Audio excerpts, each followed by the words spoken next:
Bonsoir. Ce soir, c'est Mamie qui raconte l'histoire de la bonne soupe. Mulan était dans la cuisine, occupée à remuer d'un air maussade une marmite de soupe pour le dîner. Assise à table, grand-mère Fa triait les grains de riz.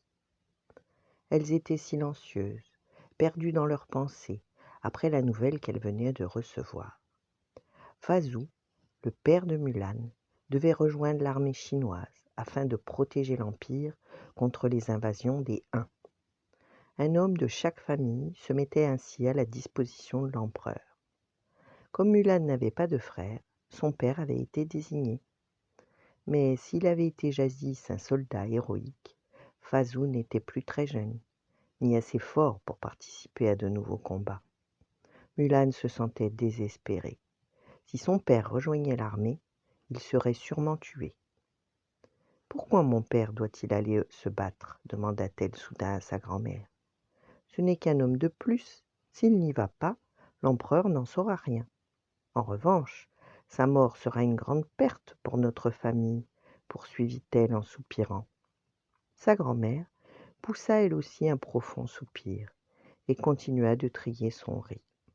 « Oh, tu as parfaitement raison. Un grain de riz de la taille de celui qui est dans ma main, c'est vraiment petit et insignifiant. » Ensuite, elle leva la main et le laissa tomber dans le grand bol de riz qu'elle venait de trier. En revanche, tous ces grains peuvent nourrir un grand nombre de personnes. L'empereur a besoin d'une armée de beaucoup de gens pour repousser les envahisseurs. Mulan secoua la tête avec une grande tristesse. Si elle parlait, elle savait qu'elle se mettrait à pleurer. Elle était jeune, têtue, et elle avait du mal à accepter le sacrifice que son père allait faire. Grand-mère Fa était aussi malheureuse que Mulan, mais la vieille dame comprenait qu'il était inutile de lutter contre ce genre d'événement. Elle se leva et quitta la cuisine sans rien dire. Mulan continua de remuer la soupe, même si ce n'était plus nécessaire. Près de la marmite se trouvait un bol qui contenait une épice de couleur rouge. Saisissant le petit bol, elle l'observa attentivement.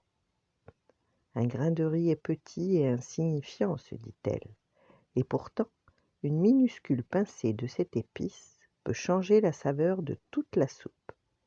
De même, une personne peut peut-être changer les choses si elle suit son cœur. » Et Mulan versa un peu d'épices dans la marmite et cria « À la soupe !» en souriant.